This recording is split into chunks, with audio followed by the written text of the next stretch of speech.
रहे हैं उत्तराखंड प्राइम और मैं हूं आपके साथ आयुषी नेगी और बुलेटिन की शुरुआत करेंगे आज की बड़ी खबर के साथ। देहरादून से बड़ी खबर है, विधानसभा में नेताओं के रिश्तेदारों की भर्ती का यह मामला है। हटाए जाएंगे विधानसभा में लगे नेताओं के सभी रिश्तेदार। सूत्रों से ये बड़ी खबर मिल रही है। सीएम धामी भर्ती को लेकर बड़ा फैसला ले सकते हैं। विधानसभा में हुई भर्ती का एक्सपर्ट कमेटी जांच कर रही है और भर्ती हुए कर्मचारियों को हटाने पर सरकार की सहमति बन गई है।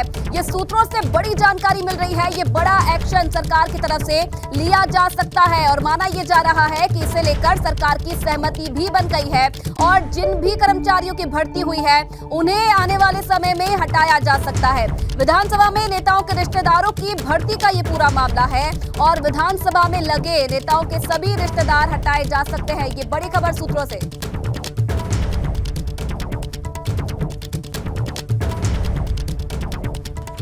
और देहरादून से एक और बड़ी खबर आपको बता दें, विधानसभा में भर्ती घोटाले की जांच पर बोली विधानसभा अध्यक्ष रितु खंडूरी। 1 या 2 दिन के अंदर मिल जाएगी रिपोर्ट और जांच समिति बहुत अच्छे से अपना काम कर चुकी है। फाइनल रिपोर्ट तैयार कर रही है एक्सपर्ट कमेटी। तो विधानसभा अध्यक्ष रितु खंडूरी की तरफ से ये बयान सामने आया है, जिनका ये कहना है कि 1 या 2 दिन के अंदर उन्हें रिपोर्ट मिल जाएगी और जांच समिति बहुत अच्छे से अपना काम कर रही है। फाइनल रिपोर्ट तैयार की जा रही है एक्सपर्ट कमेटी की तरफ से और 1 या 2 दिन का समय है जब जो जांच समिति है वो अपनी रिपोर्ट विधानसभा अध्यक्ष को सौंप देगी।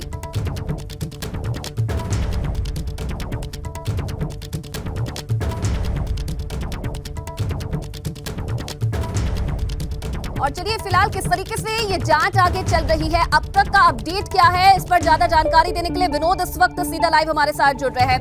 विनोद, देखिए भर्ती घोटाले में नेताओं के करीबियों का नाम आया था। अब ये सूत्रों से जानकारी मिल रही है कि जल्द ही उन्हें हटाया जा सकता है। सीएम बड़ा फैसला ले सकते हैं। अगर आगे आने वाले समय में ऐसा कुछ होता है तो बड़ा एक्शन माना जाएगा ये प्रदेश में। बिल्कुल आयुषी, देखिए सूत्रों के अनुसार जो जानकारी मिल रही है कि राज्य सरकार यानी खासकर मुख्यमंत्री पुष्कर सिंह धामी के साथ में कई ऐसे नेताओं के डिस्कस हो चुका है और सहमति इस बात पर बन गई है कि जो अधिकारी हो या फिर नेताओं के रिश्तेदारों को विधानसभा भर्ती में लगाया गया था और अभी करीब 1 से 2 दिन के बाद में जो एक्सपर्ट कमेटी अपनी रिपोर्ट विधानसभा अध्यक्ष को सौंपेगी तो उसके बाद में राज्य सरकार एक बड़ा फैसला ले सकती है। और जो सूत्रों के अनुसार जानकारी मिल रही है कि जो तदर्थ भर्तियां विधानसभा में हुई हैं यानी नेताओं के चहेते हों या फिर रिश्तेदार हों, उनको बड़े पैमाने पर उनको भर्ती कराया गया था तो उनको हटाया जा सकता है। इस तरीके की अभी जानकारी मिल रही है, लेकिन अभी फिलहाल इंतजार जरूर करना होगा क्योंकि विधानसभा अध्यक्षा रितु खंडूरी की तरफ से अभी ये कहा गया है कि 1 से 3 दिनों के बीच में एक्सपर्ट कमेटी के मेंबर्स अपनी फाइनल रिपोर्ट मुझे सौंपेंगे और उसके बाद ही राज्य सरकार एक बड़ा फैसला ले सकती है। और उन्होंने साफ तौर पर जिस तरह से अभी विपक्ष की ओर से भी एक्सपर्ट कमेटी की जो जाँच चल रही है उस पर भी सवाल विपक्ष उठा रहा है तो उसको लेकर भी उन्होंने साफ तौर पर कहा है कि इस पूरे मामले में कोई भी राजनीति नहीं होने दी जाएगी। और जिस तरह से अभी एक्सपर्ट कमेटी के मेंबर फाइनल रिपोर्ट की बात कर रहे हैं कि जल्द ही अपनी रिपोर्ट वो विधानसभा अध्यक्ष को सौंप दी जाएगी, लेकिन एक बड़ी बात यह है कि जितने भी अब तक तदर्थ भर्ती विधानसभा में हुई है, चाहे कांग्रेस के शासनकाल की हो चाहे भारतीय जनता पार्टी के शासनकाल की हो, क्योंकि तमाम नेता थे, चाहे कैबिनेट मंत्री थे, गोविंद सिंह भुजबल थे, प्रेमचंद अग्रवाल थे, तमाम ऐसे नेता थे इनके कार्यकाल के दौरान और इनके तमाम चहेतों को विधानसभा में भर्ती कराया गया था। अब बड़ी एक विवाद गर्माता जा रहा है और इतनी बड़ी संख्या विधानसभा उत्तराखंड में है कि करीब 550 के करीब यानी उत्तर प्रदेश की विधानसभा में भी कम अधिकारी कर्मचारियों की नियुक्ति है, लेकिन उससे ज़्यादा एक छोटे से राज्य में बड़ी संख्या पर बड़े पैमाने पर भर्ती यहाँ पर कराई गई थी, चाहे कांग्रेस के समय में हो चाहे भारतीय जनता पार्टी के समय में हो। पूरा मामला अभी बढ़ता जा रहा है, लेकिन अब 1 से 2 दिन के बीच में जिस तरह से एक्सपर्ट कमेटी की अपनी वो जांच रिपोर्ट अपनी प्रेषित करेगी उसके आधार पर ही मुख्यमंत्री पुष्कर सिंह धामी एक बड़ा फैसला ले सकते हैं। इस तरीके की भी जानकारी मिल रही है और जानकारी ये भी है कि जो अब तक विधानसभा में बड़े पैमाने पर भर्तियाँ लोगों की हुई है जिसमें अधिकारियों के रिश्तेदार हैं, नेताओं के रिश्तेदार हैं, उनको राज्य सरकार हटा सकती है। इस तरीके की जानकारी मिल रही है, लेकिन इंतजार जरूर आयुषी करना होगा, यानी करीब फाइनल रिपोर्ट का इंतजार जरूर होगा, क्योंकि एक्सपर्ट कमेटी के मेंबर्स दिन रात अपनी जांच रिपोर्ट बनाने में जुटे हुए हैं। और विधानसभा अध्यक्षा का भी आज ये बयान सामने आया है कि जल्द ही उनको रिपोर्ट मिल जाएगी और उसके बाद में ही जांच रिपोर्ट मुख्यमंत्री को प्रेषित किया जाएगा और उसके आधार पर ही एक बड़ा फैसला राज्य सरकार लेगी। और ये भी जानकारी मिल रही है कि अब तक जो भी विधानसभा में तदर्थ रूप से जो भर्ती अभी तक लोगों की हुई है उनको हटाने के फैसले पर जरूर सहमति बन गई है। तो आने वाले दिनों में जो अब तक भर्ती यहाँ पर कार्रवाई अगर होती है आने वाले समय में, तो देखिए पहला बड़ा एक्शन माना जाएगा सरकार की तरफ से। ये बहुत धन्यवाद आपका तमाम जानकारी देने के लिए।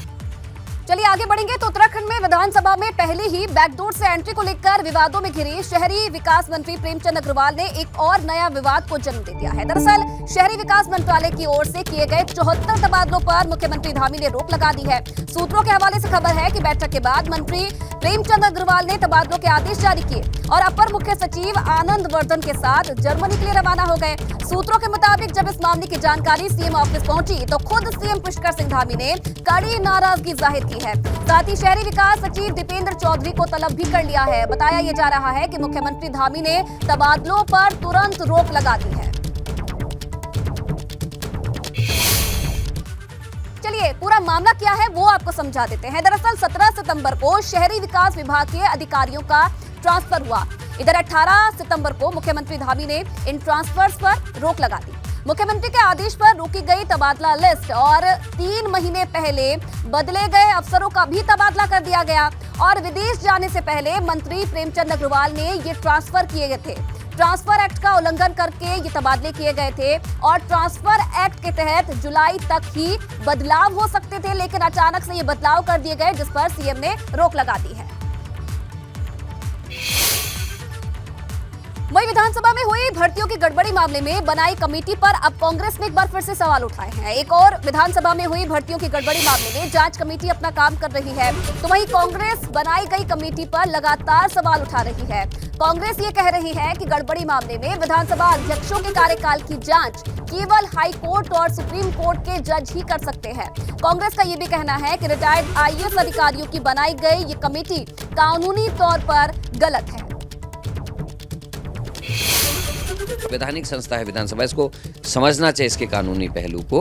केवल हाई कोर्ट और सुप्रीम कोर्ट के जज ही इसकी अध्यक्ष के कार्यों की जांच कर सकता है, या फिर विधानसभा का जो अध्यक्ष होता है वो आप देखिए जितने दल बदल हुए या जितने बार सरकार या कुछ भी गिरी पूरे देश में, तो उनका जो फैसला हुआ वो हाई कोर्ट में या सुप्रीम कोर्ट में हुआ है।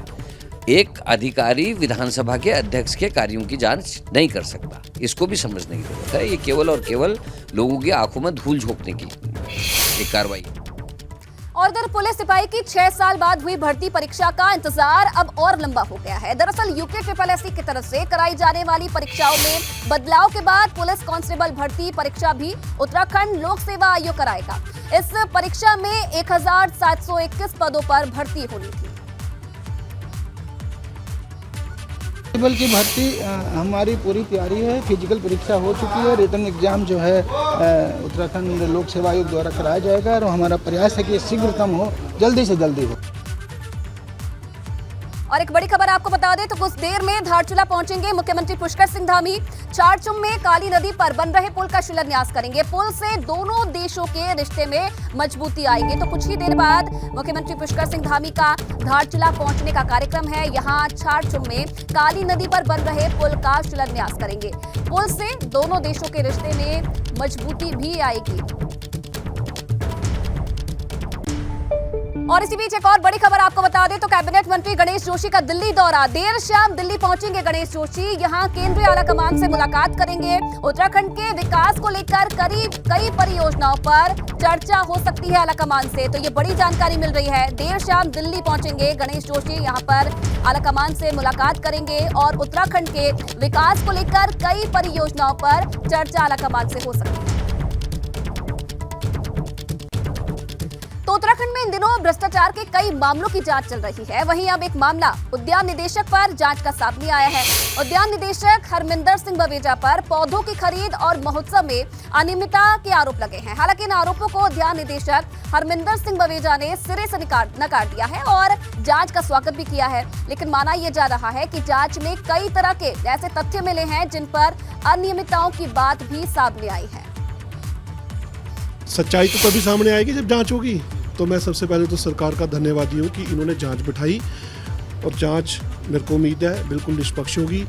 मैंने अपना जवाब दे दिया है। जवाब में मैं आपको बताना चाहूँगा कि महोत्सवों की बात आई, अगर हमने महोत्सव किए तो शासन आदेश पे किए, माननीय मंत्री जी के आदेश पे किए, भारत सरकार के आदेश पे किए। फिर एक बात ये आ रही है कि पैसे ऐसे खर्च लिए, पैसे जो खर्चे गए वो नियमानुसार खर्चे गए और बाकायदा कमेटीज़ बनी, डायरेक्टर मिशन थे, डायरेक्टर हॉर्टिकल्चर थे, उसके बाद नोडल ऑफिसर थे। तो पैसा कोई ऐसे नहीं खर्च दिया, नियमों के तहत जो है हर चीज़ की गई है। पिछले कई दिनों से लगातार उनके खिलाफ शिकायतें आ रही थी और पूर्व में मेरे द्वारा सचिव को निश्चित किया था कि इनका एक्सप्रेशन कॉल करिए। मुझे जानकारी मिली कि इन्होंने एक्सप्रेशन का कोई जवाब नहीं दिया और कल मैंने अपने सचिव पुरुषोत्तम को जांच अधिकारी नियुक्त किया है और मैंने कहा 15 दिन के अंदर सारी शिकायतों की आप जांच करें। जांच में अगर दोषी पाए जाएंगे तो कार्रवाई होगी। उधर खटीमा में देर शाम आकाशीय बिजली गिरने से जहां एक महिला की मौत हो गई थी, तो वहीं 3 अन्य महिलाएं आकाशीय बिजली की चपेट में आने से बुरी तरह से घायल हो गई थी, जिनका खटीमा उपजिला चिकित्सालय में इलाज चल रहा है। मुख्यमंत्री पुष्कर सिंह धामी देर रात खटीमा जिला चिकित्सालय में भर्ती घायलों से मिलने पहुंचे। मुख्यमंत्री ने घायल महिलाओं से मुलाकात की, उनका हाल भी जाना। इस दौरान उन्होंने डॉक्टर्स को बेहतर उपचार किए जाने के निर्देश भी दिए हैं। साथ ही मुख्यमंत्री पुष्कर सिंह धामी ने बिजली गिरने से मृतक महिला के निधन पर शोक जताया और अपनी संवेदनाएं भी व्यक्त की।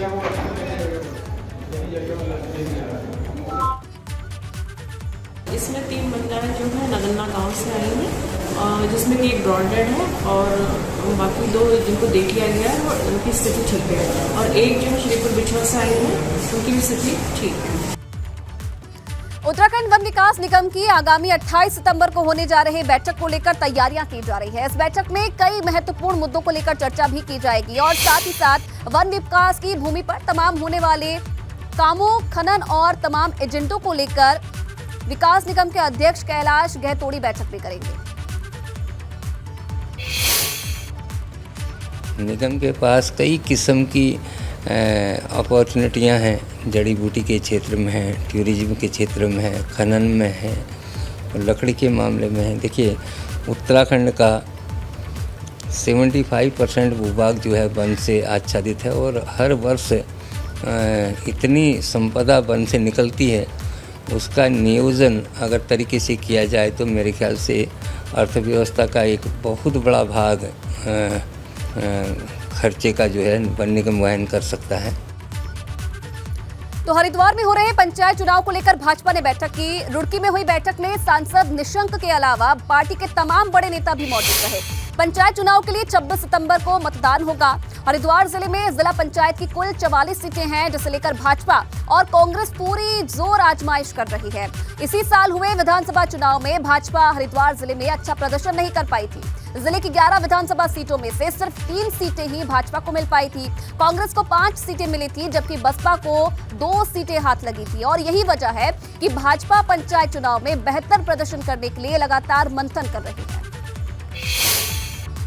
जो मिथक तो हमने विधानसभा में भी तोड़ा है, ऐसे ही मिथक जो हरिद्वार में है कि जिला पंचायत अध्यक्ष अभी तक भारतीय जनता पार्टी का बना ही नहीं, ये मिथक अब खत्म हो जाएगा। इस समय भारतीय जनता पार्टी का अध्यक्ष बनेगा और दिल्ली में बीजेपी की सरकार है, प्रदेश में बीजेपी की सरकार है और इस जिले में भी भारतीय जनता पार्टी की सरकार बनी।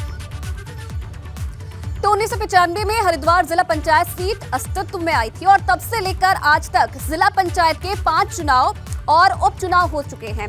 इसमें 3 बार बसपा जिला पंचायत सीट पर काबिज होने में कामयाब रही। इस बार बसपा और कांग्रेस दोनों ही दल जीत का दावा करते नजर आ रहे हैं। ये पंचायत चुनाव अलग होते हैं। हाँ, पंचायत चुनाव ही जीतना हमें बहुत ज़रूरी है। ग्रामीण क्षेत्र में तो हो रहे, शहर में तो अभी चुनाव हो नहीं रहे, और ग्रामीण तो पहले से ही कांग्रेस पार्टी का दबदबा रहा, तो इसलिए हम ग्रामीण में चुनाव हो रहे हैं और हम ग्रामीण से ही अपने जिला पंचायत जिता कर रहेंगे। पार्टी के अलावा मैं भी वहाँ से लोगों से जुड़ा है और पार्टी का भी बहुत बड़ा बेस है मेरे साथ, तो चुनाव में मुझे कोई किसी तरह की चिंता है नहीं। चुनाव हुए हैं 95 अब तक, हर चुनाव में हमने जिला पंचायत अध्यक्ष का चुनाव लड़े हैं और एक चुनाव एक मत से 2011 में हम पराजित हुए हैं, मेरे सब जीत में मिले। और त्रिस्तरीय पंचायत चुनाव को लेकर रुड़की से एक बड़ी खबर आपको बता दें। ब्लॉक कार्यालय में पहुंचे हैं बैलेट पेपर की गिनती कर बंडल बनाने का काम शुरू हो गया है। अलग अलग रंग के बैलेट पेपर तैयार किए गए हैं। 26 सितंबर को त्रिस्तरीय पंचायत चुनाव के लिए मतदान होना है, इसके लिए तैयारियां की जा रही हैं और ब्लॉक कार्यालय में बैलेट पेपर पहुंच चुके हैं। अलग अलग रंग के ये बैलेट पेपर हैं और इनका बंडल बनाने का काम शुरू हो गया है। तो त्रिस्तरीय पंचायत चुनाव को लेकर ये बड़ी जानकारी फिलहाल मिल रही है। और एक और बड़ी जानकारी मिल रही है, विश्व हिंदू परिषद से जुड़े आचार्य धर्मेंद्र का निधन हो गया है। 1 महीने से इलाज के लिए अस्पताल में वो भर्ती थे। राम मंदिर आंदोलन में सक्रिय थे आचार्य धर्मेंद्र, जिनका निधन हो गया है। विश्व हिंदू परिषद से काफी लंबे समय से ये जुड़े हुए थे, जिनका आज निधन हो गया है। काफी लंबे वक्त से बीमार चल रहे थे और इसके इलाज के लिए 1 महीने से अस्पताल में भर्ती थे और आज उनका लंबी बीमारी के बाद निधन हो गया है। और देखिए, सीएम योगी ने भी इनके निधन पर दुख जताया है। उन्होंने अपने ट्वीट में लिखा है, श्रीमद पंचखंड पीठाधीश्वर आचार्य धर्मेंद्र जी का निधन सनातन धर्म की अपूर्णीय क्षति है। आचार्य धर्मेंद्र जी का पूरा जीवन सनातन हिंदू धर्म के लिए समर्पित था।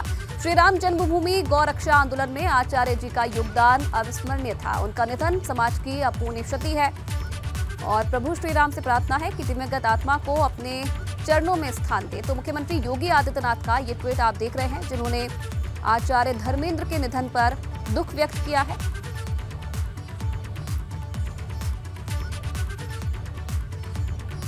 बात करेंगे पहाड़ पर मौसम के मूड की। तो देखिए, सितंबर महीने में हो रही बारिश ने पहाड़ के लोगों को बेहाल कर दिया है। हल्द्वानी में हुई मूसलाधार बारिश की वजह से बरसाती नाले उफान पर हैं और ऐसी एक बरसाती नाले के बीच से गुजरते वक्त एक युवक बह गया, जिसे अब तक कोई सुराग नहीं लग पाया है।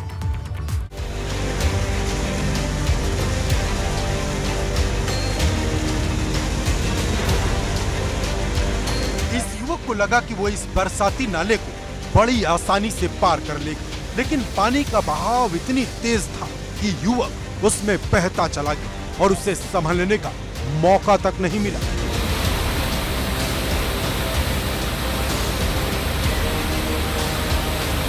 ये तस्वीरें हल्द्वानी की हैं, जहां एक युवक बरसाती नाले को पार करने की कोशिश करता है। इस लड़के को पूरा यकीन था कि वो पानी को चीरते हुए इसके पार निकल जाएगा, लेकिन बरसाती नाले में पानी का बहाव काफी तेज था। ये युवक उसमें संभल नहीं पाया।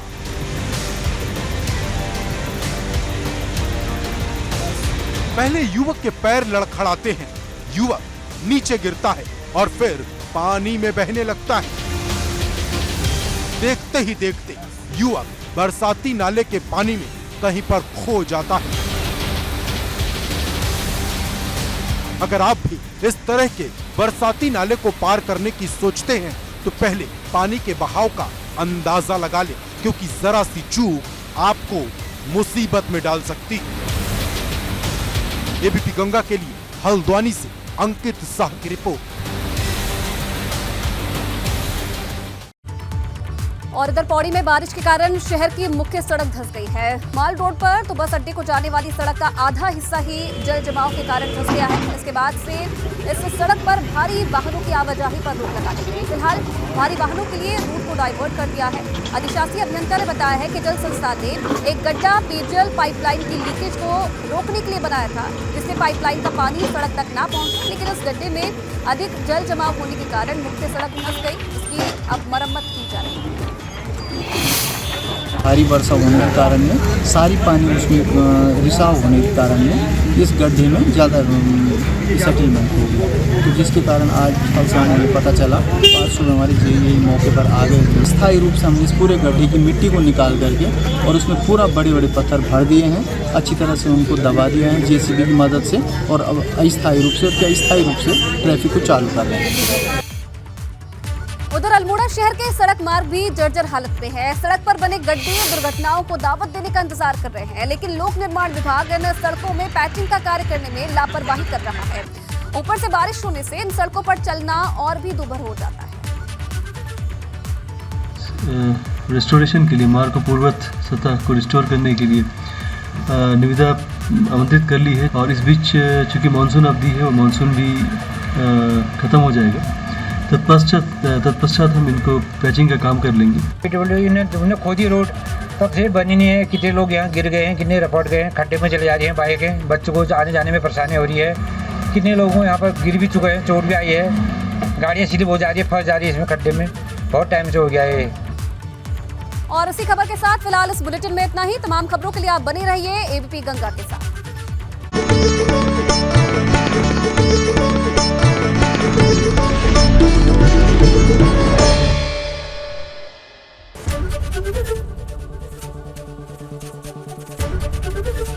एबीपी गंगा, खबर आपकी, जुबान आपकी।